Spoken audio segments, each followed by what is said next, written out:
করা, আলেমদেরকে কোর্টে ওঠানোর সময় হাতে হাত করা, পায়ের মধ্যে ডান্ডা বেরি, কোমরে গলার রশি আপনারা দিয়ে উঠিয়েছেন, অথচ হাজার হাজার খুন যারা করেছে সেই সকল এমপি আর মন্ত্রীরা হাসতে হাসতে কোর্টে ওঠে কেন? তাদের হাতে হাত করা কোথায়? তাদের পায়ে ডান্ডা বেরি কোথায়? তাদের কোমরে কেন রশি লাগানো হয় না? ঠিক না বলে? এর মানে আমাদের মনে এখনো প্রশ্ন আছে, প্রশাসনের ভিতরে ফ্যাসিস্টদের দোসর নির্মূল হয় নাই। ঠিক না বলে? অনতি বিলম্বে আমাদের হৃদয়ের দাবি এটা, প্রশাসনের মধ্যে যারা বিগত সময় ফ্যাসিস্টদের দোসর ছিল তাদেরকে খুঁজে খুঁজে বের করে অপসারণ করতে হবে। যারা নিরপরাধ আলেম ছিল, নিরপরাধ বিভিন্ন সম্মানের মানুষ ছিল, তাদেরকে তারা নানান ভাবে অত্যাচার, নির্যাতন, নিপীড়ন করেছে।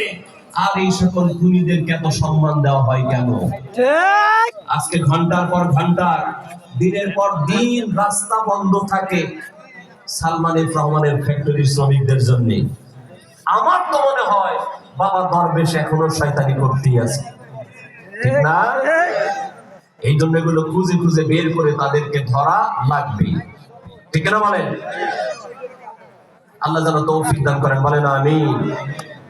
আমার বন্ধুগণ, যে কথা বলতেছিলাম, মনে হয় এদের দিকে তাকালে এরা দুনিয়া থেকে বিদায় নেবে না, অথচ আমার আল্লাহ রাব্বুল আলামিন বলেছেন, আইনামা তাকুনু ইউদরিকুমুল মাউতু ওয়ালাউ কুনতুম ফী বুরুজিন মুশাইয়াদা। আল্লাহ রাব্বুল আলামিন বলেন, তুমি যেখানেই থাকো না কেন, যত দামি প্রাসাদ তুমি নির্মাণ করো না কেন, সেখানেও তোমাকে আজরাইল ধরবে, মৃত্যুর সাথে তোমার সাক্ষাৎ করাই লাগবে। দেখে যতই কথা বলে ঘুরে ফিরে খালি ওই বেটির কথাই মনে হয়। নিজের বয়স ৭৮, আর একজনের হয়েছে ৮১, আরে সে তো কয়েকদিন পরে মরেই যাবে, বলছে না? শেখ হাসিনা বলছিল কি, বেগম খালেদা জিয়াকে বলছে, যখন ওই যে বাসায় থাকতে দিল, ওই যে আমি দয়া করে যে তারে ঘরে থাকতে দিচ্ছি, এই তো বেশি, কয়েকদিন পরে তো সে মরেই যাবে। ওই যে আমরা আঞ্চলিক ভাষায় বলি, ঝাঁঝর বলে সালন তোমার পাছায় ফুটা কেন, ঠিক না? এর যে ৭৮ বয়সে ভুলেই গেছে, ক্ষমতার চেয়ারে বৈশা ফিরাউনের মতো মনে করছে জানা রব্বুকুম আলা, কিসের মরণ করণ আমারে কেউ সরাইতে পারবে না, ঠিক না? কিন্তু আল্লাহ রাব্বুল আলামিন যথা সময় ধরবেন। দেখেন, ভালো করে খেয়াল করেন, অতীত জালিম যারা, তাদের ইতিহাস আমরা দেখেছি, প্রত্যেকটা জালিমকে আল্লাহ দুনিয়া থেকে লাঞ্ছিত করে বেইজ্জতি করে বিদায় করেছে। এখন এই জালিমের বেইজ্জতি শেষ হয়? শেষ হয়? হয়তো আল্লাহ এদেশে ওরে আনবে, ঠিক না? বিচারের কাঠগড়ায় দাঁড়াবে, চূড়ান্ত বেইজ্জতি করে আল্লাহ বিদায় করবে। কারণ ফেরাউন দাম্ভিকতা দেখিয়েছিল, সেই কারণে তার বিদায় নেওয়া লাগছে কিসের বাড়ি? আরে কথা কয় না কেন? কিসের বাড়ি? সম্মান দিয়ে দিচ্ছেন আল্লাহ, সম্মান দিছে না? জুতার বাড়ি। নমরুদ দাম্ভিকতা দেখিয়েছিল, ইঁদুরের মতো সবাই সবাই বিদায় করছে আল্লাহ। আবু জেহেল দাম্ভিকতা করেছিল, টয়লেটে ফালাইয়া জাহান্নামে পাঠিয়েছেন যিনি, সবাই বলেন তো তিনি কে? যাওয়া লাগবে না? চলে যায় সব ছেড়ে যেতে হয়, মৃত্যু মানে না কোনো পরিচয়। সব রাজা মহারাজা আর মহাবীর, কাউকে সে অবকাশ দেয় না। পৃথিবীতে কেউ স্থায়ী হয় না, হোক না সে ফেরাউন কিংবা নমরুদ, কেউ ভাবে চিরকাল রয় না। কথা ঠিক কিনা? আর জোরে বলেন ঠিক কিনা? ভেবেছিল 41 সাল। কত সাল? 41। জোরে বলেন। 41। এই কেউ রে আমার, এদের কথা মাইক বন্ধ হয় কেন? এদের লোক আছে নাকি এখনো? এখন মাইক কিন্তু আর মিস হবে না, তাই না? শুরু কিন্তু হয়ে গেছে। সাবধান, আল্লাহ কবুল করে, বলে না আমি। আর একটু জোরে বলেন আমি। ভেবেছিল 41 সাল, কিন্তু হয়ে গেল 24 সাল। ঠিক না? কারণ পরিকল্পনা আমরা যতই করি না কেন, পরিকল্পনা বাস্তবায়ন হবে যার, চিৎকার করে বলেন তিনি কে? পরিকল্পনা কাটা বাস্তবায়ন হবে? সবাই বলে। কিন্তু আমার মাথায় একটা হিসাব নিকাশ মিলে না। ও আল্লাহ, ও আল্লাহ, তুমি আগস্ট মাসে ধরলা কেন? এখন একটু গভীর ভাবে চিন্তা করলে দেখি আগস্ট ওদের জীবন থেকে আল্লাহ ভুলতে দেবে না। বাবার নিচে 15ই আগস্ট, মেরে বেইজ্জতি কইরা বিদায় করছে 5ই আগস্ট। ঠিক না? ঠিক না? এবার আরেকটা বিষয় আমার মাথায় ঘুরপাক খায়, আল্লাহ 5 তারিখে ধরলা কেন? ঠিক না? আল্লাহ 5 তারিখে ধরলা কেন? গভীর ভাবে লক্ষ্য করে দেখলাম 5ই আগস্ট 2013 শাপলা চত্বরে অসংখ্য আলেম ওলামা, মাদ্রাসার ছাত্র, নামাজি, তাহাজ্জুদ গুজার আল্লাহর বান্দাদের উপর নির্যাতন নিপীড়ন চালিয়েছিল এই খুনি হাসিনা তার দোসরেরা। এই জন্য আল্লাহ ওই পাশে মিল করে ওদের বিদায় করেছে। ইতিহাসে আগস্ট ওদেরকে ছাড়বে না, 5ই আগস্ট ওদেরকে ছাড়বে। আমি চিন্তা করলাম, আর আল্লাহ দেখলাম, আল্লাহ তুমি যেন বুঝাইতে চাইলা এটাই ওইটা। ওরা মেরেছিল 5 তারিখ, 5ই মে, ওদেরকে বিদায় করেছি আমি 5ই আগস্ট। পরিকল্পনা কার? বলেন কার? আর একটু জোরে বলেন কার? পরিকল্পনা বাস্তবায়ন হবে কার? কারটা হবে? এই জন্য যত চট করে ঢুকে ফট করে ক্ষমতার চেয়ারে বসে, দেখেন এদের কর্মী জীবনে এইগুলাও নির্লজ্জ বেহায়া রে ভাই। ঠিক না? মায়ে পালাইছে সন্তানদের রাইখা, আশপাশ খবরই নাই, অথচ তার কথাই এখন এরা নাচানাচি করে। ঠিক না? অথচ গান খেয়াল করেন ভাইয়ের আমার, যদি আদর্শ নেতা আমরা মানতে চাই তাহলে সেই নেতা হবেন মুহাম্মদ সাল্লাল্লাহু আলাইহি ওয়াসাল্লাম। কর্মীকে রেখে কখনোই পালান না। ছোট্ট একটা ঘটনা দিয়ে বুঝাই। হযরত ওমর রাদিয়াল্লাহু আনহু তখনও মুসলমান হয় নাই, বিশ্ব নবীকে হত্যা করার জন্য খোলা তরবারি নিয়ে ছুটেছে। খোলা তরবারি নিয়ে বিশ্ব নবীকে দুনিয়া থেকে বিদায় করবে, বলেন নাউজুবিল্লাহ। খোলা তরবারি নিয়ে বিশ্ব নবীকে দুনিয়া থেকে বিদায় করার জন্য রওনা দিল।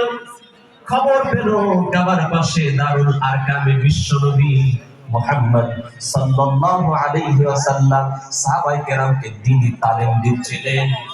সেই সংবাদ জানতে পেরে সেখানে গেলেন। ভালো করে খেয়াল করেন, আদর্শ নেতা কর্মীকে রেখে পালায় না। ভালো করে খেয়াল করেন, নবীজি আমার দারুল আরকামে সাহাবায়ে কেরামকে দ্বীনি তালিম দিচ্ছিলেন। এমন সময় খোলা তরবারি নিয়ে, ওই সময় ওমর রাদিয়াল্লাহু আনহু ইসলাম গ্রহণ করেন নাই। তিনি মক্কার কাফেরদের অন্যতম একজন সশস্ত্র সন্ত্রাসী। খোলা তরবারি নিয়ে বিশ্ব নবীকে দুনিয়া থেকে বিদায় করার জন্য গেলেন। দরজায় গিয়ে কড়া নাড়লেন। ভেতর থেকে একজন উকি দিয়ে দেখলেন খোলা তরবারি হাতে হযরত ওমর এসেছে। ভালো করে খেয়াল করেন, সাহাবায়ে কেরাম বললেন, ইয়া রাসূলুল্লাহ, ইয়া হাবিবাল্লাহ, আপনার সামনে যাওয়ার দরকার নাই। ভিতরে যত সাহাবায়ে কেরাম আমরা আছি, আমরা এক এক করে প্রয়োজনে শেষ হয়ে যাব, তারপর আপনার কোনো ক্ষতি আমরা হতে দেব না। কিন্তু বিশ্বনবী তো ওই নেতা ছিলেন না। বিশ্বনবী বললেন, না, তোমরা কেউ যাবা না, যা হয় আমার হোক, আমি নিজে দরজা খুলবো। বলেন আল্লাহু আকবার। নেতা কারে বলে? একটু বিবেকটা খাটাইয়া চিন্তা করেন। ঠিক না? সালমান এফ রহমান দরবেশ বাবা কয় হে নাকি যাইতে চাইছিল সাথে, তারেও নেই নাই, ঠিক না? আমার বন্ধুগণ, বিশ্বনবী নিজে দরজা খুলে দিলেন আর অন্যান্য সাহাবায়ে কেরামকে বললেন, শোনো, আগে যদি কোনো ক্ষতি হয় আমার হবে, এরপরে তোমাদের কোন সুবহানাল্লাহ। এর নাম আদর্শ নেতা, এর নাম আদর্শ কি করে বলেন? আর কার পিছনে স্লোগান দিছে? কোরআন বর্ণিত পিতারে বাদ দিয়ে আরেকজনের পিতা বানানোর অপচেষ্টা চলছে না? কথা বলেন, চলছে কিনা?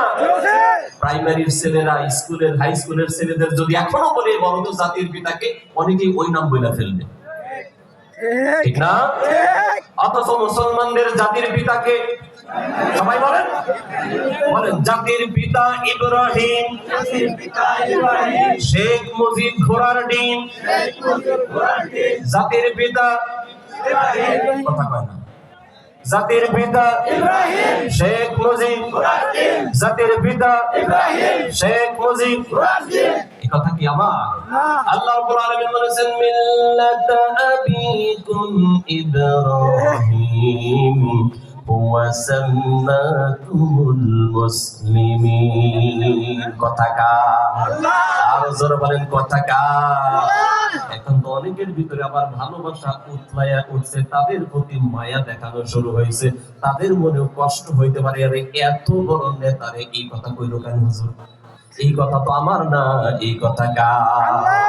আল্লাহ বলেন, মিল্লাতা আবিকুম, এই শোনো, তোমাদের মিল্লাতের পিতা ইব্রাহিম কে? কি তিনি? এই কথা কয় না, জাতির পিতা। জাতির পিতা কি?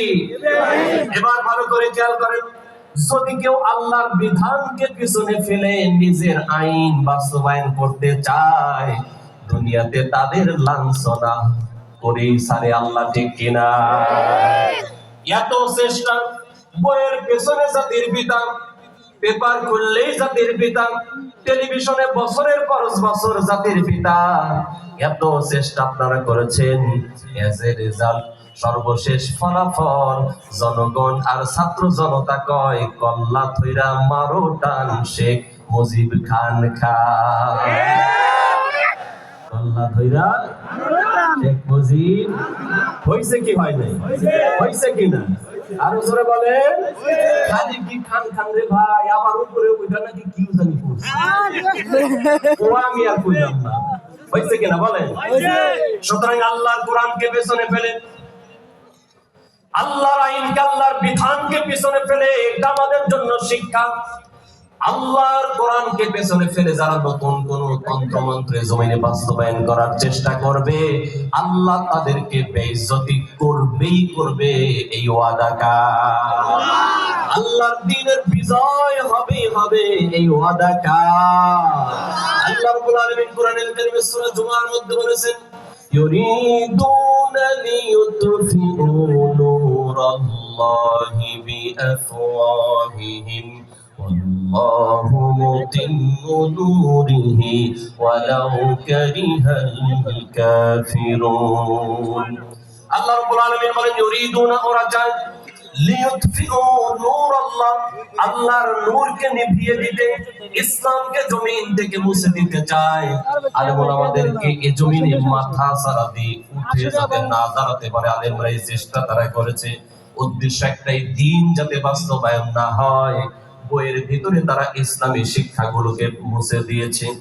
আলেম ওলামাদেরকে অত্যাচার, নির্যাতন, নিপীড়ন জানিয়েছে, ইসলামী দলগুলোকে তারা নিবন্ধন বাতিল করে দিয়েছে। এইভাবে তারা হাজারো চেষ্টা করেছে। আল্লাহ বলেন, ইউরিদুনা, ওরা চায়, লিইউতফিউ নূরাল্লাহ, আল্লাহর নূরকে নিভিয়ে দিতে, কিন্তু আমি আল্লাহর ওয়াদা, আমি আল্লাহর প্রতিশ্রুতি হলো, আল্লাহু মুতিম্মু নূরি, আমার দ্বীন প্রজ্বলিত হবেই হবে। আল্লাহর এই ওয়াদা কত ভাগ সত্য, কথা কয় না, কত ভাগ, কত ভাগ, কত ভাগ?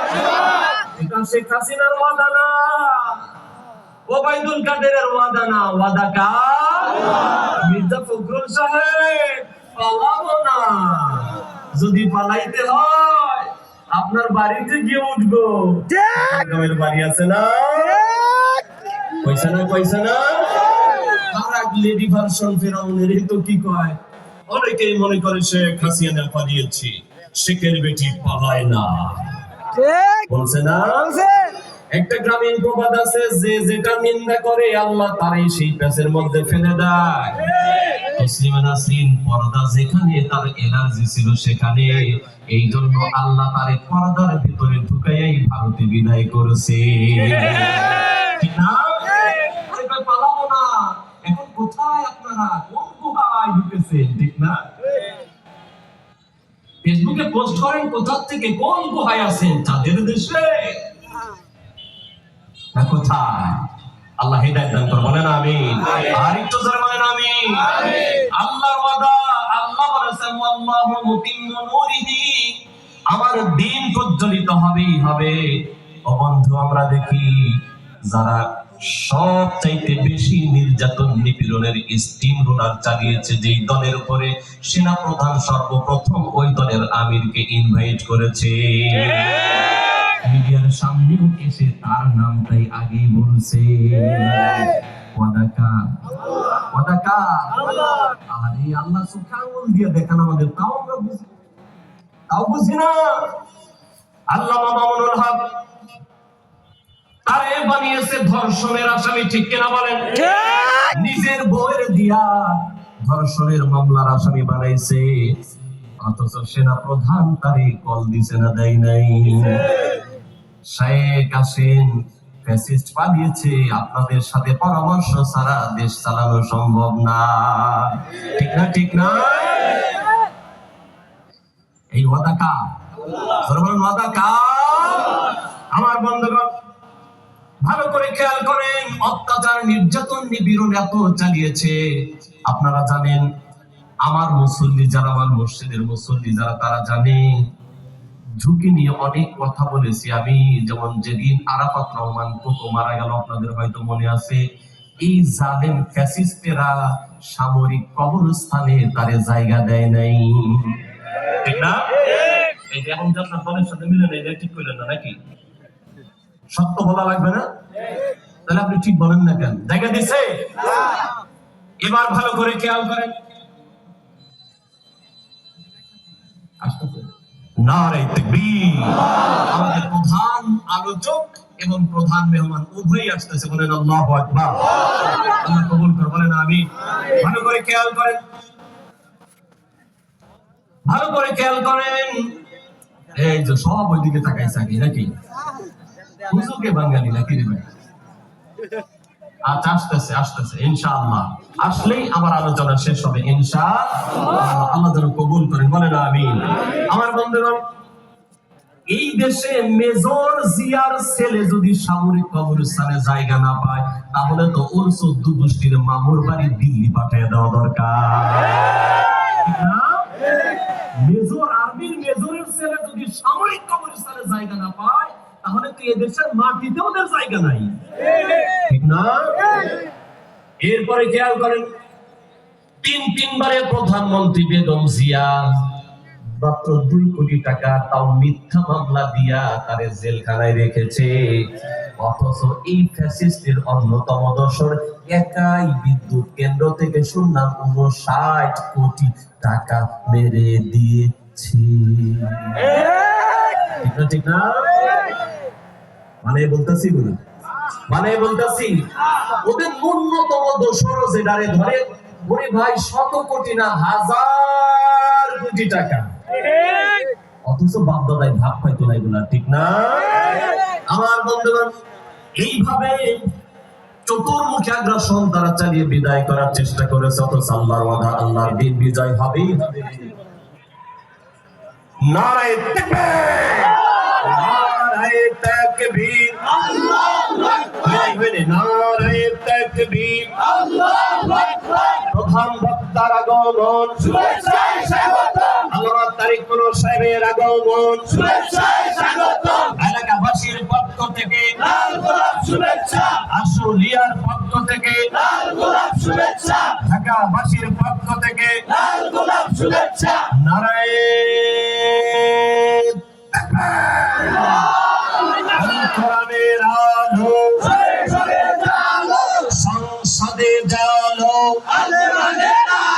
প্রধান বক্তার আগমন, শুভেচ্ছায় স্বাগতম। আহলান সাহলান মারহাবান মুবারাকান, আহলান সাহলান, নারে তাকবীর। তারিক মনোয়ার সাহেবের আগমন, শুভেচ্ছায় স্বাগতম। এলাকাবাসীর পক্ষ থেকে লাল গোলাপ শুভেচ্ছা। নারে তাকবীর। আল্লাহ কবুল করো, বলো না আমিন। আর একটু জোরে বলেন আমিন। আর কোন টেনশন আছে? টেনশন আছে?